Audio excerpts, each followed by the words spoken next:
Hi all, welcome to the Great Integrated Series. ഈ ഒരു സീരീസിൽ നമ്മൾ ഡിസ്കസ് ചെയ്യാൻ പോകുന്നത് ഇന്റഗ്രേറ്റഡ് സ്കൂളിനെ കുറിച്ചുള്ള ഡിസ്കഷൻ ആണ്. എന്ന് വെച്ച് കഴിഞ്ഞിട്ടുണ്ടെങ്കിൽ ഒരു നോർമൽ സ്കൂളിങ്ങും ഇന്റഗ്രേറ്റഡ് സ്കൂളിങ്ങും തമ്മിലുള്ള ഡിഫറൻസ് എന്താണ്, അതിനു വേണ്ടിയിട്ട് നമ്മുടെ ഇന്ന് ഗസ്റ്റ് ആയിട്ട് എത്തിയിട്ടുള്ളത് ഡോപ്പയുടെ സിഇഒ ഡോക്ടർ ആസിഫ് മുഹമ്മദ് ആണ്. Welcome Asif. Yes, thank you. So Asif, നമുക്ക് ഇപ്പം ഡോപ്പയെ സംബന്ധിച്ച് തന്നെ ഡോപ്പയ്ക്ക് ഇന്റഗ്രേറ്റഡ് സ്കൂൾ ഉണ്ട്, ഡോപ്പയുടെ കോച്ചിങ് ഉണ്ട്, റിപ്പീറ്റേഴ്സ് ബാച്ചും ഒക്കെ ഉണ്ട്. പക്ഷേ ഡോപ്പയുടെ കോച്ചിങ് ഉള്ള അറ്റ് ദ സെയിം ടൈം ഒരു എന്താ പറയാ വിവാദമായി ഞാൻ ചോദിക്കുന്നു, എന്തിനാണ് ഡോപ്പയിൽ ഒരു ഇന്റഗ്രേറ്റഡ് സ്കൂൾ? കാരണം എന്താണ് ഒരു നോർമൽ സ്കൂളിങ്ങും ഇന്റഗ്രേറ്റഡ് സ്കൂളിങ്ങും തമ്മിൽ ഡിഫറൻഷിയേറ്റ് ചെയ്യുന്നത്? ആക്ച്വലി ഇപ്പം പണ്ടത്തെ പോലെയല്ലോ, 10ാം ക്ലാസ് കഴിഞ്ഞാൽ വലിയൊരു കോമ്പറ്റീറ്റീവ് വേൾഡിലേക്കാണ്, എല്ലാത്തിനും കോമ്പറ്റീറ്റീവ് എക്സാം വേണം.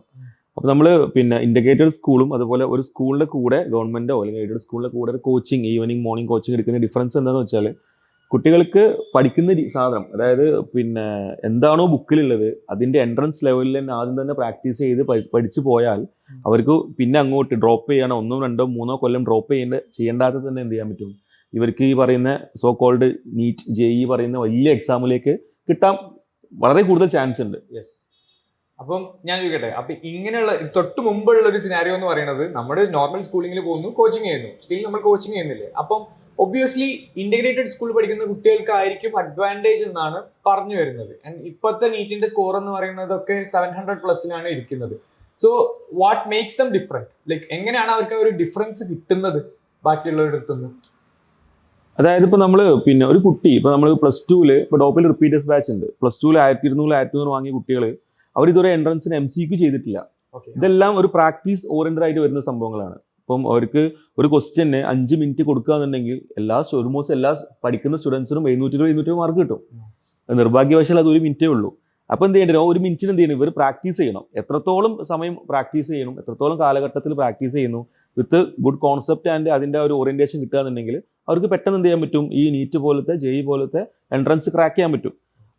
ശരിക്കും ഈ പറയുന്ന ഇന്റഗ്രേറ്റഡ് സ്കൂളിംഗ് പ്രോഗ്രാം എന്ന് പറയുന്നത് ഈ ഔട്ട് ഓഫ് കേരള കുറേ കാലമായിട്ട് നിലനിൽക്കുന്നതാണ്. ഇപ്പം ഈ പറയുന്ന നീറ്റ് ഒരു നാഷണലൈസ്ഡ് എക്സാം ആക്കിയതുകൊണ്ടാണ് എന്ത് ചെയ്യുന്നത്, ഇവിടെയും നിവൃത്തികേടുകൊണ്ട് എന്ത് ചെയ്യുന്നത്, ഇന്റഗ്രേറ്റഡ് സ്കൂളിൽ വന്നു പോകുന്നത്. അപ്പോൾ ഫസ്റ്റ് റാങ്ക് കിട്ടുന്ന കുട്ടികളെല്ലാവരും ഓൾമോസ്റ്റ് ഇന്റഗ്രേറ്റഡ് സ്കൂളിൽ നിന്നല്ല, 8 മുതലേ 5 മുതലേ ഇതിന്റെ ഫൗണ്ടേഷൻ എടുത്ത് +2ന്റെ കൂടെ ക്രാക്ക് ചെയ്യുന്ന ആൾക്കാരാണ്. അപ്പോൾ നമുക്ക് അതിൻ്റെ ഒരു വെളിപാട് ഈ സമയത്ത് അടുത്ത് വന്നതുകൊണ്ട് ഇന്റഗ്രേറ്റഡ് സ്കൂളിൽ ഇപ്പോൾ ബൂം ചെയ്ത് വരുന്നു നമ്മൾ എല്ലാവരും പറയാറുണ്ട്. സോ നോർമൽ സ്കൂളിനെ ഡിഫറൻഷിയേറ്റ് ചെയ്ത് വരുന്നത്, ഇന്റഗ്രേറ്റഡ് സ്കൂളിൽ കൂടുതലും കോച്ചിങ്ങും കാര്യങ്ങളും നമ്മൾ റെഗുലർ ആയിട്ട് പ്രാക്ടീസ് ചെയ്യുന്നു എന്നുള്ളതായിരിക്കും. അപ്പൊ നോർമൽ സ്കൂളിങ്ങിനേക്കാളും ഡിഫറെന്റ് ആയിട്ട് വരുന്നത് ഈ ഒരു കോച്ചിങ് ആയിരിക്കും അവിടെ എക്സ്റ്റെൻസീവ് ആയി ചെയ്യുന്നുണ്ടാവുക. അതല്ലേ ഒരു ഇന്റഗ്രേറ്റഡ് സ്കൂൾ എന്ന് പറയുന്നത്? അതെ, ഡെഫിനറ്റ്ലി. അതായത് ഇപ്പത്തിനും ഒരു മിസ്കോൺസെപ്റ്റ് എന്താ വെച്ചാൽ, ഇപ്പം അഡ്മിഷൻ എടുക്കുമ്പോൾ ചോദിക്കാറുണ്ട് സ്കൂൾ എവിടെയാണ്, കോച്ചിങ് എവിടെയാണുള്ളത്. അപ്പൊ അതിൽ ശരിക്കും പറയുകയാണെന്നുണ്ടെങ്കിൽ പണ്ടൊക്കെ ഔട്ട് ഓഫ് സിലബസ് വരുമായിരുന്നു. ഈ ഓൾ ഇന്ത്യ APMT പോലത്തെ എയിംസ് പോലത്തെ എക്സാമിലൊക്കെ ഔട്ട് ഓഫ് സിലബസ് വരുമായിരുന്നു. ഇപ്പോൾ സിലബസ് തന്നെ വെട്ടിച്ചുരുക്കിക്കൊണ്ടിരിക്കുക. പണ്ട് 96 ചാപ്റ്റർ ഉണ്ടെങ്കിൽ ഇപ്പോൾ 84 ചാപ്റ്റർ ഉള്ളൂ. അടുത്ത കൊല്ലം ഇപ്പോൾ എത്ര ചാപ്റ്ററാണ് വെട്ടുന്നത് അറിയില്ല.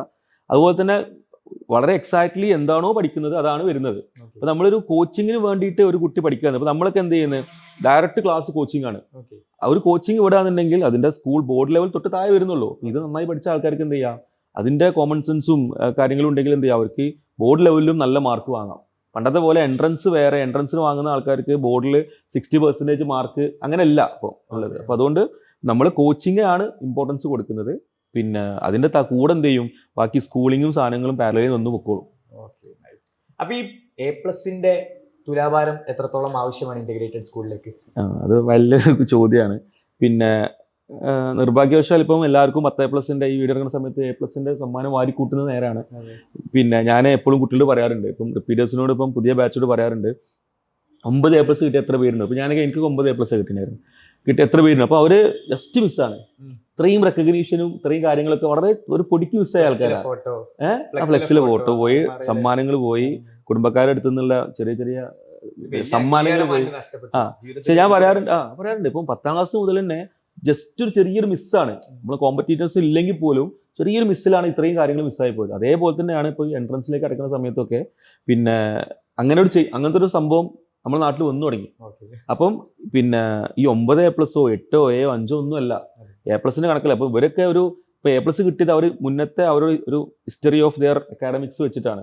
ഇതൊക്കെ പൊട്ടിച്ചിട്ട് നമുക്ക് എന്ത് ചെയ്യാൻ പറ്റും, ഒന്ന് റീബിൽഡ് ചെയ്യാനുള്ള സമയമുണ്ട് 2 കൊല്ലം. എക്സാക്ട്ലി. ഫിസിക്സ് ഇഷ്ടമല്ലെങ്കിൽ മാത്സ് കണ്ടാൽ പേടിക്കുമെങ്കിൽ എന്താണ്, മാത്സിൽ ന്യൂമറിക്കൽസ് പേടിയുള്ള ആൾക്കാർക്ക് ഓട്ടോമാറ്റിക്കായിട്ട് ഫിസിക്സും കെമിസ്ട്രിയിലെ പ്രോബ്ലംസും പേടി ഉണ്ടാവും.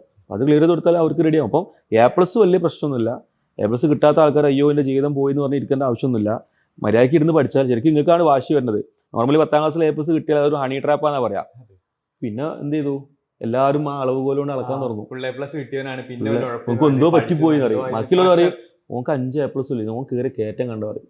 അപ്പം ആ കയറിയ കയറ്റത്തിൽ എന്ത് ചെയ്യുക, ആൾക്കാരാവാൻ നോക്കുക, അതിലേ കാര്യമുള്ളൂ. സോ ദ ഗ്രേറ്റ് ഇന്റഗ്രേറ്റഡിൽ ഒരു ഡയറക്ടേഴ്സ് പെർസ്പെക്റ്റീവ് ആണ് നിങ്ങൾ ഇപ്പോൾ കേട്ടിട്ടുണ്ടായിരുന്നത്. ഇതുപോലെ ഇനി ഇന്റഗ്രേറ്റഡ് സ്കൂളിൽ പഠിക്കുന്ന കുട്ടികളുടേതും അതേപോലെ പഠിച്ചിറങ്ങിയ കുട്ടികളുടെ ഒക്കെ പെർസ്പെക്റ്റീവ് നിങ്ങൾക്ക് കേൾക്കാൻ പറ്റും. ആൻഡ് കുട്ടികളോട് പറയാനുള്ളത് ഇത്ര മാത്രമാണ്, നിങ്ങൾക്ക് നീറ്റോ ഓർ JEE പോലത്തെ ഒരു കോമ്പറ്റീവ് എക്സാമിന് പ്രിപ്പയർ ചെയ്യണമെന്ന് ആഗ്രഹം ഉണ്ടെങ്കിൽ this is your right time and right place. So see you in the next episode.